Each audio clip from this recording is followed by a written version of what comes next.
Kinder Morgan Trans Mountain proposal. It's actually in the Globe and Mail today. Okay, so again, another pipeline proposal that would take tar sands oil down to actually Burnaby and Vancouver, and the mayors of Burnaby and Vancouver are opposing it in today's Globe and Mail. I could go on with other pipeline proposals, but I think this is really, we need to focus on these massive new pipeline proposals as being what's really at issue here. Our federal government is determined to bring tar sands oil out of Alberta to whoever wants to buy it. The oil industry in this country is the only major industry that is not bringing down its pollution levels. Pretty much every other industry in this country is. The oil industry refuses to do so. And what's happening here is that in this recent federal budget, environmental regulations are being changed. They're being made retroactive. Changes are being made to charitable registration laws to get any environmental groups that criticize out of the way. Some other things that people may not realize, the federal budget is actually making it more difficult for First Nations to be consulted on these proposals and for First Nations to engage in these debates. So I think we can talk here further about the kind of specifics of the regulatory changes, but what's really going on is an attempt to steamroll opposition as these major proposals are moving forward. Okay. So on that, I want to bring Stephen in, because this is a question I want to ask on the pipelines themselves, and as it relates to the budget. The budget has set this more limit of 2 years on environmental reviews, and they, if I understand correctly, tried to make this retroactive to the Northern Gateway pipeline. I'm interested in, it seems fairly clear all this stuff is going to end up in the courts one day. First of all, how do they do that retroactively? How do you retroactively set a timeline on a process that's already happening? And what are the legal challenges that will come out of this, especially as it relates to Northern Gateway? Well, I think the first thing to say is that this 2-year time frame that they're considering, we expect to see that in the legislation to implement the budget in the next little while. It starts when the environmental impact statement is filed, and then it covers the period for where the independent panel would operate. So basically, it's forcing the panel to do its work within a 2-year period. I mean, as a first comment, I don't think it's actually going to do any. It's not going to advance the federal cause. They've really picked. There are lots of ways to improve environmental assessment, but this 2-year time frame is really not going to help. It's not going to help in all sorts of different ways. For Northern Gateway, it's not going to help, especially because the First Nations in British Columbia see that this is see that the federal government is trying to ram this through, and they're just not prepared to live with that. So we can certainly expect litigation from First Nations based on their constitutional right to be consulted and to be accommodated. But as to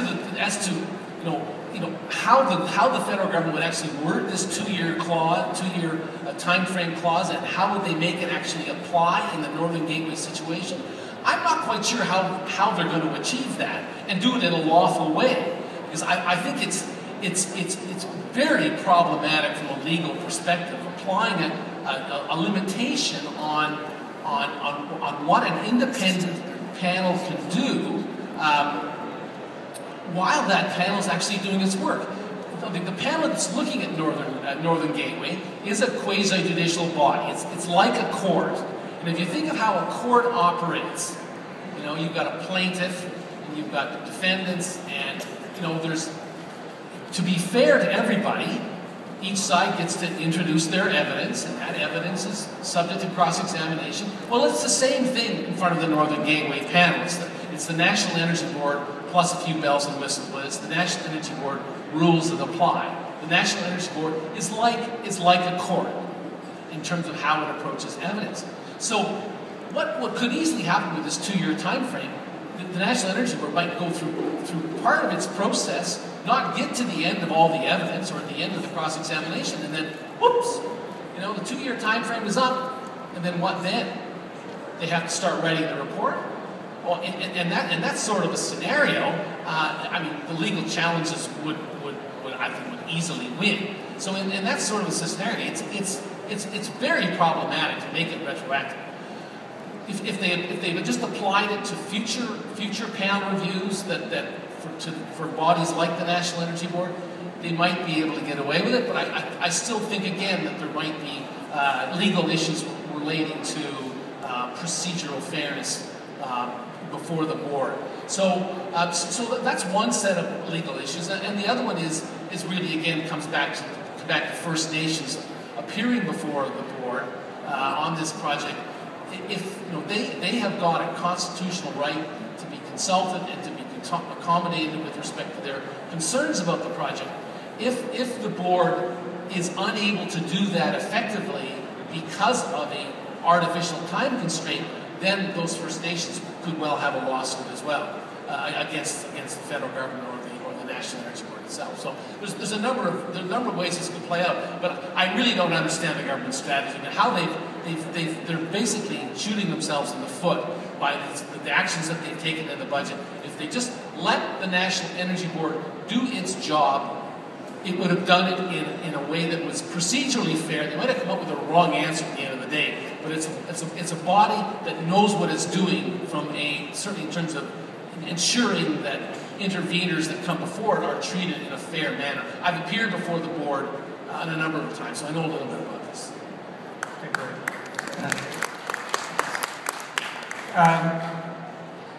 Matthew, this budget, the government's called it an innovation budget, and one of the reasons is because they have restructured the R&D programs in the country, which actually, on a totally separate note, by the way, not even a green note, as a venture capitalist is disturbing to me, because there's very little venture capital, there's very little early stage financing in this country, and one of the programs that is big and does work is the SHRED program, and they've reduced it. So somehow they've actually taken out R&D money from what I can see. I want you to comment on this, but they've taken R&D money out and they've called it an innovation budget. So my question is this an innovation budget? What's their claim that it is? And if it isn't an innovation, what would an innovation budget actually look like? When you hear governments talking about innovation and handing out money for innovation, you want to think a little bit about who exactly is doing that, right? And it's going to be your finance minister, and it'll be career civil servants. And you want to ask yourself, are those the people who you want to have allocating venture capital? Right now, we have another set of people who do that, and they're people like Andrew, and they're called venture capitalists. Right? So if you think that that's going to work out well, then you're probably wrong. All right. The finance minister is usually going to get his clock cleaned by Warren Buffett. Right? So you want to have innovation budget handled in the private sector to the greatest extent possible. The role for the government in fostering innovation, right? We have some good. What we know about this process is limited. So if the most important economic phenomenon of the last 150 years is the Industrial Revolution, we don't understand very well what caused it. Okay, we know a couple of things. Right, one is that places that are more educated grow faster. Right, and the other, which we know with less certainty, is that cities with universities grow faster. So if you were interested in innovation, those are the two things for which there's reasonably sound statistical evidence. Right? The notion that your finance minister is going to be able to act as a venture capitalist is likely to prove disappointing. Right?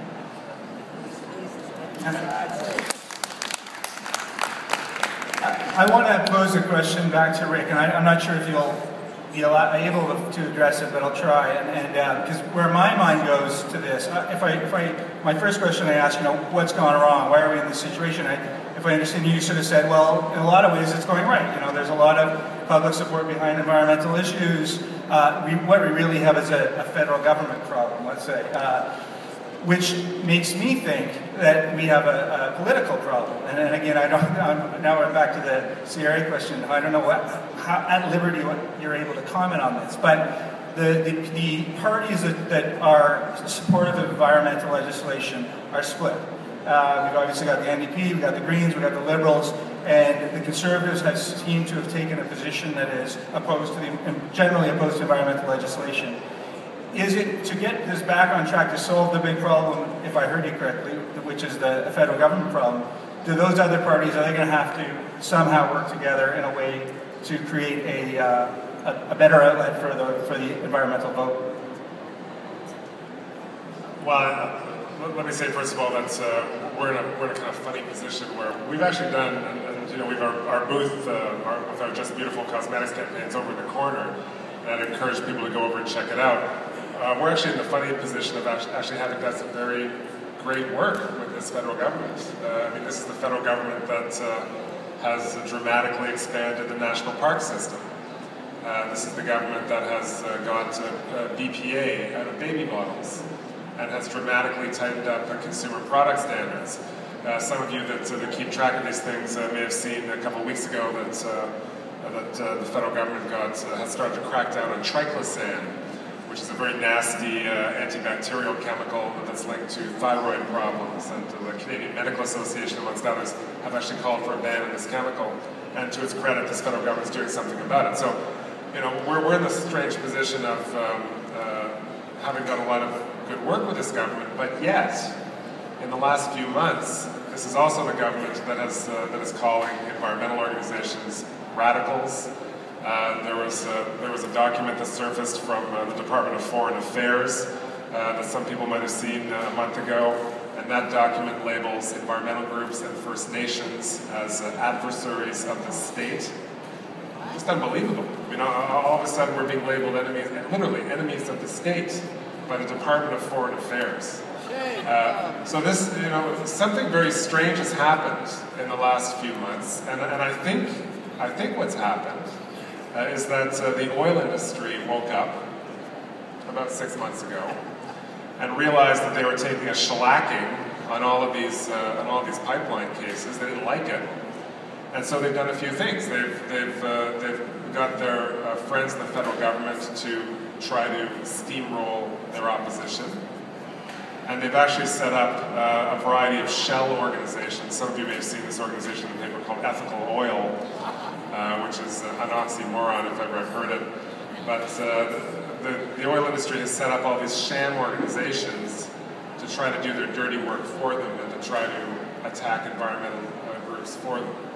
So, you know, I think the problem is that, frankly, I think the problem is less with politicians in Ottawa at the moment, and the problem is more with the oil industry in this country, which on the one hand, you know, on the one hand gouges us at the pumps every chance they get, slurps up billions of dollars a year in taxpayer subsidies. We don't hear very much about this, but the federal government alone subsidizes the oil industry directly to the tune of $1.5 billion, and I haven't even got into provincial subsidies yet. So this is an industry that loves subsidies every chance they get. And then on the other hand, but they don't like it when they don't get their way. And they want to build these pipelines, and they're going to do whatever they can to get those pipelines built. And we need to focus on them, not their friends in Ottawa. I just wanted to follow up on one point you made, Rick, about some of these organizations that are out there, and many of them are not registered charities, so we know very little about where they get their money, how much money they're spending, what they're spending it on, what they're doing with it.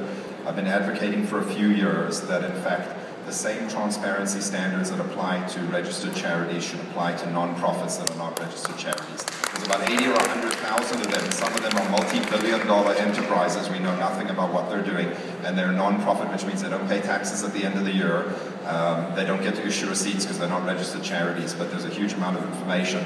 And I would say that that is something that really should be pushed for. Charities, yes, there can be more transparency, but these non-profits, there's no information on them basically, and they can be active up to 100% on political activities. And it would be nice to know where they're getting their money from also. Okay? I'm not sure I totally agree with Rick. I mean, I think absolutely we have to put some focus on the oil and gas industry, but I think we do have to figure out what to do with the Conservative government. And I think that I agree with Rick. They actually have done some things, and I've been involved in an initiative through Ecojustice called the Air Quality Management Strategy, in which this is a smog reduction strategy that we basically got Alberta, Ontario, the federal government, British Columbia, Quebec's even playing ball, and we're going to see a serious national strategy